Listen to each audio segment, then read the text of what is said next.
Dengue बुखार लक्षण, कारण, निदान, उपचार और रोकथाम। आज हम इस वीडियो में डेंगू बुखार क्या होता है, इसके लक्षण क्या हैं, किस कारण से ये बीमारी होती है, इसके निदान क्या हैं, उपचार क्या हैं और रोकथाम क्या हैं, इसके बारे में हम जानकारी प्राप्त करेंगे। देखिए, डेंगू बुखार जिसे आमतौर पर हड्डी बुखार के नाम से भी जाना जाता है। पहली बात तो ये ध्यान में रखना है कि डेंगू बुखार को ही हड्डी बुखार के रूप में जाना जाता है। यह एक फ्लू जैसी बीमारी, फ्लू मतलब एक बुखार है, बुखार जैसी बीमारी है जो डेंगू वायरस के कारण होती है। अब डेंगू बुखार डेंगू वायरस के कारण होती है, तो मतलब डेंगू एक प्रकार का वायरस है। लेकिन ये वायरस आखिर कैसे फैलता है, इसके बारे में जानकारी थोड़ा सा हम देखते हैं। यह वायरस एडीज मच्छर के द्वारा फैलता है स्वस्थ व्यक्ति पर। एडीज मच्छर में भी एक मादा एडीज मच्छर होता है। मादा एडीज मच्छर के कारण ही यह बीमारी हमको फैलती हुई दिखाई देती है। तो इस मच्छर का वाहक कौन है? एडीज मच्छर। मान लीजिए कोई ऐसा मच्छर किसी स्वस्थ व्यक्ति को काटता है जिसमें डेंगू के वायरस हो। हर मच्छर के काटने से नहीं होगा। डेंगू वायरस जिस मच्छर को होगा पहले से, क्योंकि मच्छर एक वाहक है और डेंगू का वाहक है जो एडीज मच्छर कहलाता है। तो अगर किसी मच्छर को डेंगू वायरस से ग्रसित है और वो स्वस्थ व्यक्ति को काटेगा तो हम तक डेंगू वायरस फैल जाएगा। अब देखते हैं कि आखिर किन क्षेत्रों में यह बीमारी ज़्यादा होती है। तो ऐसा पाया गया है कि जो उष्णकटिबंधीय यानी ट्रॉपिकल जोन होता है, ये हमारा ट्रॉपिकल जोन है। ट्रॉपिकल जोन का एरिया है जो लगभग हम मान लेते हैं कि ये इक्वेटर लाइन होती है। यहाँ 23.5 नॉर्थ गए और 23.5 साउथ गए। तो इक्वेटर के 23.5 नॉर्थ यानी ट्रॉपिक ऑफ कैंसर के पास जो कर्क रेखा आमतौर पर मानी जाती है, और ट्रॉपिक ऑफ कैप्रिकॉर्न जो मकर रेखा मानी जाती है। तो कर्क रेखा से मकर रेखा के बीच में यह बीमारी ज़्यादा फैलती है, ऐसा विश्व के कोनों में ऐसा हमको डाटा प्राप्त हुआ है। तो उष्णकटिबंधीय जोन, इसके अलावा उपोष्णकटिबंधीय जोन जो सब ट्रॉपिकल जोन भी कहलाता है, तो इन जोनों में ये बीमारी ज़्यादा फैलती हुई हमको दिखाई देता है। आखिर ये कितना घातक है डेंगू, इसके बारे में यदि आप जानकारी प्राप्त करना चाहते हैं ऐसे ही, तो हमारे चैनल को सब्सक्राइब करें और इसी तरह की वीडियो हम लाते रहते हैं। देखिए, हम जानते हैं कि कितना घातक है डेंगू। हर 20 में से एक व्यक्ति गंभीर रूप से बीमार पड़ जाता है डेंगू में, है ना। मान लीजिए 20 व्यक्तियों का आपको डेंगू हुआ, तो उन 20 में से एक व्यक्ति गंभीर रूप से बीमार पड़ता है और डेंगू के कारण व्यक्ति की मौत भी हो जाती है। डेंगू से गंभीर रूप से बीमार होने वाले शरीर के अंदर रक्तस्राव भी होने लगते हैं और मौत भी हो सकती है। अगर आप पहले आपको डेंगू हो चुका है तो फिर से डेंगू होने का खतरा बना रहता है। गर्भवती महिलाओं और बच्चों के लिए भी मतलब डेंगू एक खतरनाक बीमारी है। तो आइए इसके उपचार और रोकथाम के बारे में भी हम जानकारी प्राप्त करते हैं। पहला डाटा हमारा कह रहा है कि विश्व स्वास्थ्य संगठन यानी WHO, जो वर्ल्ड हेल्थ ऑर्गेनाइजेशन है, उसके अनुसार कहा जाता है कि लगभग हर साल 5 लाख व्यक्ति, मतलब प्रति वर्ष 5 लाख व्यक्ति क्या होते हैं, डेंगू से पीड़ित होते हैं। दुनिया के उष्णकटिबंधीय हमने देखा, उष्णकटिबंधीय जोन, ये उष्णकटिबंधीय जोन है, और उपोष्णकटिबंधीय जोन। इस जोन में जितने देश पड़ेंगे उस जोन में ज़्यादा डेंगू वायरस फैलने का मतलब खतरा होता है। आखिर ऐसा क्यों होता है, इस पर आप थोड़ा सा विचार कीजिए। देखिए, मॉइस्चर का एरिया है, बारिश भी हो रही है, मॉइस्चर हो रहा है और मच्छरों के पनपने के लिए सुगम स्थान है। आप देखते होंगे कि जहाँ पर थोड़ा सा पानी भरा होता है, वहाँ पे मच्छर पनपते हैं। डेंगू का अच्छा खासा वाहक मिल जाता है वहाँ पे मच्छर के रूप में। ख़ास तौर पर यह एक और जानकारी प्राप्त होती है कि ये नमी में यह मच्छर पनपता है और सुबह के समय ज़्यादा ये प्रभावी एक्टिव हो जाता है डेंगू वायरस। मॉर्निंग में ये डेंगू वायरस ज़्यादा एक्टिव होता है। ज़्यादातर डेंगू वायरस जो इंडिया पर फैलते हैं वो मॉर्निंग में ही फैलते हैं, यानी मॉर्निंग का मच्छर थोड़ा सा ज़्यादा घातक होता है। दुनिया के उष्णकटिबंधीय क्षेत्रों में डेंगू के सबसे ज़्यादा मामले सामने आते हैं, जिनमें से भारतीय उपमहाद्वीप, दक्षिण पूर्व एशिया, मैक्सिको, अफ्रीका, मध्य और दक्षिण अमेरिका के कुछ हिस्से इसमें शामिल हैं। इस मतलब ये मान लीजिए कि समशीतोष्ण कटिबंध है, जो हमने सब ट्रॉपिकल जोन कहा, ये सब समशीतोष्ण कटिबंध नॉर्थ और साउथ के बीच में। इसके एरिया में ही उष्णकटिबंधीय क्षेत्र आ जाता है और ट्रॉपिकल जोन जिसे हम कह देते हैं इंग्लिश भाषा में, इस जोन में ज़्यादा बीमारी फैल रही है। तो जो देश इसमें फंसेंगे, हमारा भारत देश भी इसी के अंतर्गत आता है, वहाँ पे यह बीमारी होने की संभावना ज़्यादा होती है। आखिर ऐसा क्यों होता है, इस पर थोड़ा सा आप कमेंट करके विचार करिएगा। डेंगू के लक्षण, डेंगू के लक्षण क्या होते हैं? डेंगू के लक्षण आमतौर पर सिर दर्द, मांसपेशियां, हड्डियों और जोड़ों में दर्द बना रहना, जी मिचलाना, उल्टी लगना, आँखों के पीछे दर्द होना, ग्रंथियों के सूजन, त्वचा पर लाल चकत्ते पड़ जाना। आम तौर पर क्या होता है कि डेंगू बुखार इसमें तेज आती है, लगभग 104 फ़ारेनहाइट डिग्री तक का बुखार आ जाता है।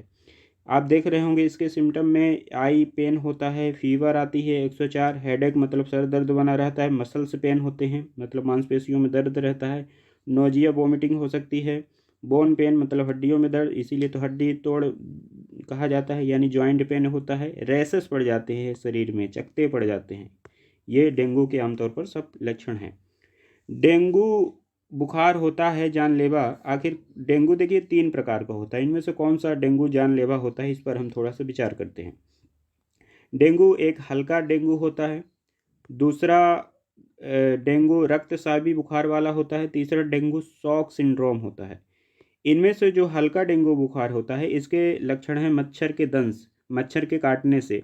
इसमें 1 हफ्ते बाद लगभग लक्षण हमको दिखाई देते हैं, लेकिन इसमें गंभीर या घातक जटिलताएं शामिल तो हैं, लेकिन आमतौर पर व्यक्ति की इसमें मौत नहीं होती, थोड़ा सा कम खतरनाक होता है। लेकिन डेंगू जब रक्तस्रावी हो जाए, लक्षण हल्के होते हैं, लेकिन धीरे धीरे कुछ दिनों बाद व्यक्ति गंभीर हो जाता है और मौत के कगार पर पहुंचने लायक हो जाता है।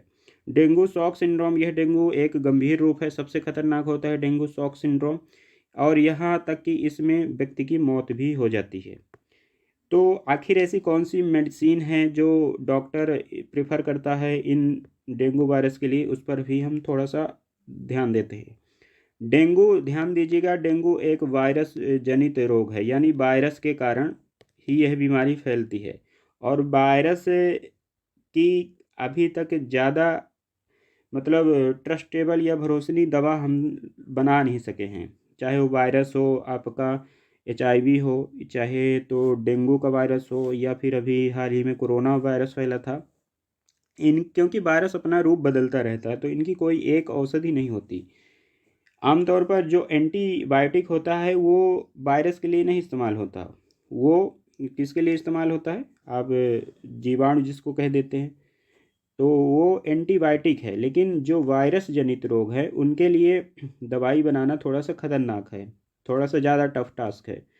डेंगू बुखार का कोई विशिष्ट उपचार नहीं है, क्योंकि डेंगू एक वायरस है, यथासंभव देखभाल से ही इसे ठीक किया जा सकता है, मतलब देखभाल ही कहा जाता है ना, प्रिवेंशन बेटर देन प्योर, ऐसा कुछ कहा जाता है। हालांकि हम लोग गवर्नमेंट की तैयारी करने वाले हैं, उतना मेडिकल के बारे में जानकारी प्राप्त नहीं है, फिर भी आप इसमें प्रिवेंशन बेटर देन क्योर ऐसा कुछ कहा जाता है इसमें, तो उस पर फोकस है, मतलब यथासंभव देखभाल ही से ही मतलब हम बीमारियों से बच सकते हैं, जो कि इस बात पर निर्भर करता है कि बीमारी कितनी गंभीर है। और डेंगू बुखार के कुछ बुनियादी उपचार भी इसमें हम देखते हैं। पहली औषधि है टाइलेनॉल या पैरासीटामोल जैसी कुछ दर्द निवारक दवाई आमतौर पर रोगियों को दी जाती है। गंभीर डिहाइड्रेशन के मामले भी कभी कभी IV ट्रिप्स नामक दवा भी प्रदान की जाती है। डिहाइड्रेशन से आपको बचना है, बॉडी को हमेशा क्या रखना है, हाइड्रेट रखना है, मतलब तरल पदार्थ आपको लगातार सेवन करना है। तरल पदार्थ के सेवन से ये सुनिश्चित हो जाता है कि शरीर आसानी से डिहाइड्रेट नहीं होगा, मतलब बॉडी डिहाइड्रेट ना हो, पानी की कमी ना हो, इसलिए लिक्विड जैसे जूस और पानी का सेवन आप करते रहें, तो बॉडी को हाइड्रेट रखना है, और बुखार की दवा लेते रहना है, डॉक्टर से संपर्क करना है। इन दिनों जो डेंगू वायरस है वो ज़्यादा फैल रहा है। स्वच्छता, स्वच्छता तो किसी भी बीमारी में महत्वपूर्ण है। स्वच्छता, आप जैसे हाथों को साफ सफाई रखें, अपने आँख कान और मुंह को थोड़ा सा हाथों से दूर रखें, जैसे आप हॉस्पिटल जाते हैं तो पब्लिक वाली जगह को कम छुएं, तो इन तरह के तरीक़ों से आप बच सकते हैं। डेटॉल जैसे कीटनाशक तरल पदार्थ का आप उपयोग करें, पानी में थोड़ा सा डिटॉल की कुछ बूंदें डालकर उसमें नहाएं। हैंड सैनिटाइजर का उपयोग करें, मतलब स्वच्छता का ध्यान रखें। कोरोना वायरस में स्वच्छता ही सबसे प्रमुख उपचार था, आपने देखा ही। तो ये कुछ डेंगू के उपचार हैं। इसके अलावा डेंगू से बचाव के कुछ और कारण हो सकते हैं, जैसे शरीर को मच्छरों से दूर रखने वाली क्रीम लगाएं, मतलब आपके शरीर पर मच्छर ना बैठे ऐसी क्रीम आप लगाएं। अपने आसपास साफ सफाई रखें। पानी के बर्तन आदि ढक कर रखें, मच्छर न पनपने पाएँ। कूलर के पानी में ज़्यादा ये वायरस फैलता है, इसलिए कूलर के पानी को बदलते रहें। घर के अंदर और आसपास पानी जमा ना हो ऐसी व्यवस्था करें। लंबी बाजू वाले कपड़े पहने, मतलब जो आपका टी शर्ट वगैरह है ऐसे कपड़े कम पहने और फुल शर्ट ज़्यादा पहने, ताकि मच्छर आपको काट ना सके। कहने का अर्थ ये है कि डेंगू से बचने के लिए उससे सुरक्षा करके ही बचा जा सकता है। दवाइयों से तो ठीक है, पर डेंगू से आप कैसे बचाव कर सकते हैं? जैसे कंटेनर को ढक के रखें आप, पानी के कंटेनर को, उसमें कीटनाशक का प्रयोग करें। घर में छोटी मछलियों को पालें। मछलियाँ आमतौर पर मच्छरों को खा जाती हैं, इसलिए घर पर छोटी मछलियाँ ज़रूर पालनी चाहिए, है ना। कचड़े को फेंकें कंटेनर में और बाहर फिर उसको ले जाएं। फिर मच्छर भगाने का प्रयोग करें आप। लंबे चमकीले कपड़े पहनें और नियमित रूप से दवा लें। मच्छर जाल स्थापित करें और इसके अलावा मच्छरदानी का प्रयोग करें। खिड़कियां बंद रखें, उचित आराम करें, यही और डॉक्टरों से परामर्श लेते रहें। ये सब डेंगू से बचाव के उपाय हैं। इसके अलावा एसिटोफिनामेल टैबलेट के साथ दर्द निवारक का प्रयोग किया जाता है, जो आप डॉक्टर की सलाह पर ही लें। आपका डॉक्टर खूब तरल पदार्थ पीने को कहेगा, मतलब बॉडी को हाइड्रेट रखें। आराम करने की सलाह दी जाती है, इससे हम डेंगू से बच सकते हैं।